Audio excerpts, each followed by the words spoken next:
Y la suma de historias de vida son las que hacen la fortaleza de este sector transportista. Y hablamos con Antonio Álvarez, un viejo transportista, también integrante de ITPC, y que cuenta parte de sus experiencias a bordo de su unidad, transitando las rutas nacionales y también la importancia de la familia. Lo escuchamos. El siguiente espacio es una presentación de Servipiezas, empresa líder en productos y servicios para el transporte carretero y representante exclusivo de Implementos Randon. Bueno, Antonio, ¿familia de transportistas? Sí, de toda la vida, desde la época, yo vengo a ser la tercera generación y pienso y espero que mi hijo siga con la cuarta, y bueno, ahora tengo un nieto, así que creo que va a seguir. Mi abuelo empezó en el año 40 y pico, ahí siendo tractorero en la estancia Nueva Melen, y después se compró un camión y empezó a hacer sus primeros fletes y sus cosas. A la familia nuestra nos dejó la vida. Tanto así que mi padre dejó la vida en el camión. ¿Cómo fue eso? Y bueno, él empezó de chofer en una estancia, porque en aquella época los caminos no existían. Le enseñaron a manejar en un Jeep, en un Willys del 50 y poquito, creo que era, no sé bien, el 40 y algo, no te puedo decir. Y de ahí en más empezó a trabajar cuando en la ciudad de Jun, nosotros somos oriundos de allá, empezaron a hacer las primeras calles. Entonces trabajaba en vialidad con un camión viejo, un Ford, no recuerdo, pero un Ford del 40 y pico.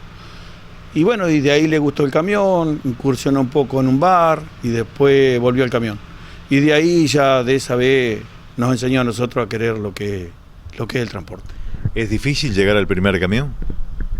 Sí será. En la historia te voy a contar un poquito, la historia más de mi padre que de otra cosa.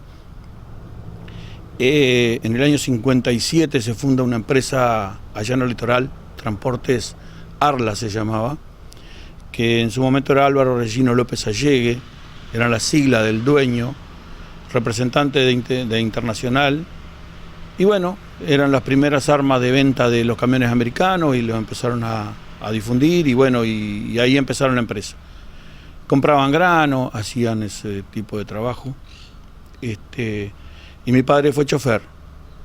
A los años, creo que esa empresa funcionó con el propio dueño 3 o 4 años, y después más el gerente, se la pasaron al gerente, ellos se quedaron con la representación y venta de camiones, y le pasaron al gerente la empresa completa, con nombre, con todo.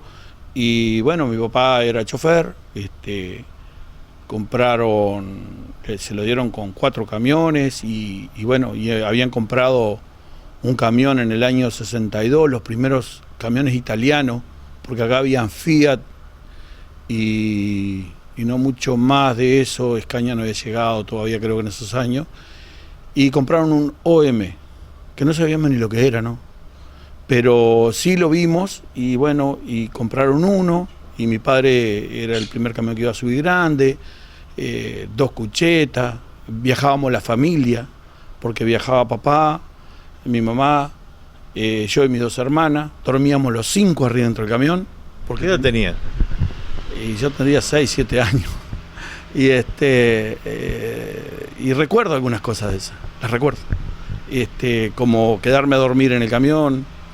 Mi papá llevó el primer busto, el único busto de Artigas que hay en Jun, que está a caballo, que hasta el día de hoy me acuerdo que me llamaron de madrugada y me lo mostraron, y cuando yo vi aquello no quería dormir más. Mi abuelo le dejó muy poco a mis padres, pero mis padres se ve que lo tenían en la sangre, esas cosas, y mis tíos también, porque todos fueron camioneros menos uno que es mecánico. Pero está ahí cerca. Y anda, y le gustaba. Y bueno, él en esa época, cuando se inaugura el puente de Santa Lucía, no te estoy hablando del nuevo, te estoy hablando del de hierro, se inaugura el puente, se inaugura el peaje. Capaz que me equivoco, el puente estaba, lo que se inaugura es el peaje. Y yo tengo el peaje número 1, que se lo da en el momento el ministro de turno, con toda su comitiva, a mi tío, que en esa época no sé si tenía 17, 18 años. Tengo la foto, que después si vos querés te la voy a dar, y tengo el peaje número 1 de esa época. Lo hemos guardado con mucho cariño y creo que es un pedazo de historia muy valioso que lo tengo ahí.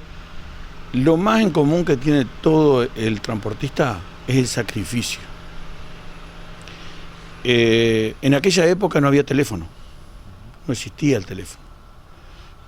O sea, lo que había eran centrales telefónicas y en algunas veces, te lo cuento con propiedad porque yo lo llegué a hacer, es que si un camión se rompía en el medio del campo, vos tenías que buscar la manera de cómo arreglarte. Entonces éramos mecánicos, gomeros, electricistas, camioneros, gente de a caballo. Y en solitario. Y solo. Y muchas veces, por más que anduvieras y quizás con algún peso en el bolsillo, pasabas hambre, porque no tenés dónde comprar. Hoy no es lo mismo, pero en aquella época se sufrió mucho. Y con Antonio hablamos sobre la preparación de los choferes y también sobre la actividad gremial. Todos estos años de historia en el transporte, ¿qué le han dejado a Antonio? A mí me dejaron muchos recuerdos buenos, muy buenos. Tengo una familia muy unida a raíz de eso, porque generalmente no estamos. El camionero generalmente no está en la casa. Entonces, si vos no tenés a alguien que te apoye atrás, estás solo. Y cuando vienen esos momentos de soledad, más allá de la familia que siempre está, uno siempre tiende a mirar hacia atrás en la soledad. ¿Cuáles son los nombres o las imágenes que llegan? Y bueno, mira, yo qué sé, te puedo decir de camioneros viejos que me enseñaron a manejar.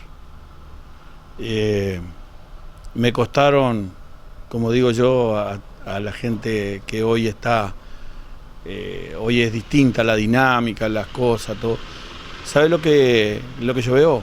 Que antes, para ser camionero, para ser chofer de camión, te tenías que pasar y unos cuantos termos de mate por los brazos sin manejar, sentadito al lado y llevando mate.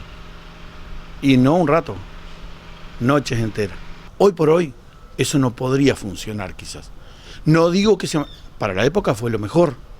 O sea, tenías 1 año o 2 primero antes de poder empezar a manejar. Digo, y generalmente como había mucho menos camiones, vos podías en solitario adquirir la experiencia. Porque si te pasaba algo, te ibas afuera, no pasaba nada. Digo, hoy no lo podemos hacer. Hoy indudablemente tenemos que irnos al simulador, tenemos que irnos a la escuela, tenemos que enseñar gente. Digo, creo que hay que apoyarlo a esas cosas, mucho más de lo que se viene apoyando ahora, ¿no? Necesitamos hacerlo. Empecé de 12, 14 años, entonces andabas en rutas muy malas, muy malas. Mi papá fue gremialista de siempre, porque yo creo que por necesidad más que nada. Unificar las tarifas, creo que en el Uruguay se hizo solo una vez porque las pagaba el Banco República, no sé por qué ley, porque no me acuerdo la época, pero fue la única vez que se pudo establecer una tarifa y que se respetó. Fue en la Asociación de Transporte de Hacienda, que si algún colega de los de Hacienda, y por favor me perdonen, y puedan aportar algo, te van a corroborar lo que yo dije. Yo tenía 14 años y 12, 13 años quizás, y salí a cobrar las cuotas sociales de AUTA, que fue la única gremial nacional y se respetó en todo el país. Pero quizás que por otros condimentos y otras cosas, ¿no? Que no las conozco. Pero a ver, se hicieron reuniones muy importantes en Salto, se hicieron en Paysandú, se hicieron en Tacuarembó, en Cerro Largo, en Montevideo, San José. O sea, se buscó hacer lo que es hoy la intergremial. ¿Cuál fue el legado que le deja el padre Álvarez a Antonio? Ser perseverante, más allá de todas las dificultades que te pasen. Yo no empecé con un camión nuevo. No teníamos esta ley, digo, más allá de que hoy se puede aplicar o no, o estaremos de acuerdo o alguien tendrá que buscarle la manera, pero ¿Cómo empezaste con ese camión? ¿Cómo llegaste al primer camión? Bueno, mira, al primer camión llegué porque el primer camión en sí lo tuve con mi padre y no me fue bien.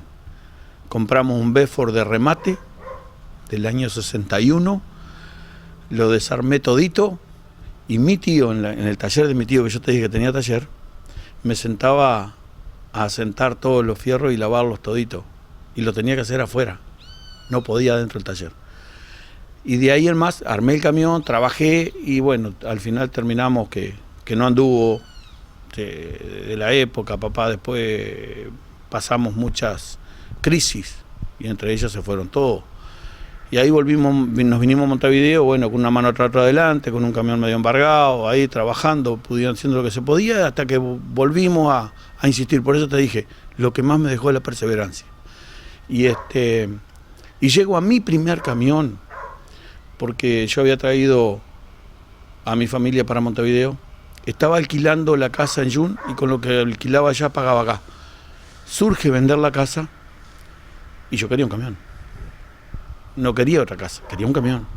Entonces me surge que con esa plata eran $5.000, me acuerdo hasta el día de hoy, y quedaba debiendo 2.000 más, que me costó pagar esos 2.000 como 10 años. Estamos hablando de qué año, qué marca y qué camión. Yo compré en el 84, compré de vuelta un Volvo F86, que acá habían 4, vinieron por error y habían 4, entonces me comí toda. Tuve que empezar a adaptar cosas, hacerlo, trabajé más de mecánico que de chofer y incluso mis amigos que yo iba a los talleres me decían, yo si hubiera sido vos, no soy más camionero, me voy a trabajar al transporte internacional de chofer que gano mucho más y ando mejor. Y bueno, pero a ver, yo amo esto, quiero esto. Y no sé hacer otra cosa,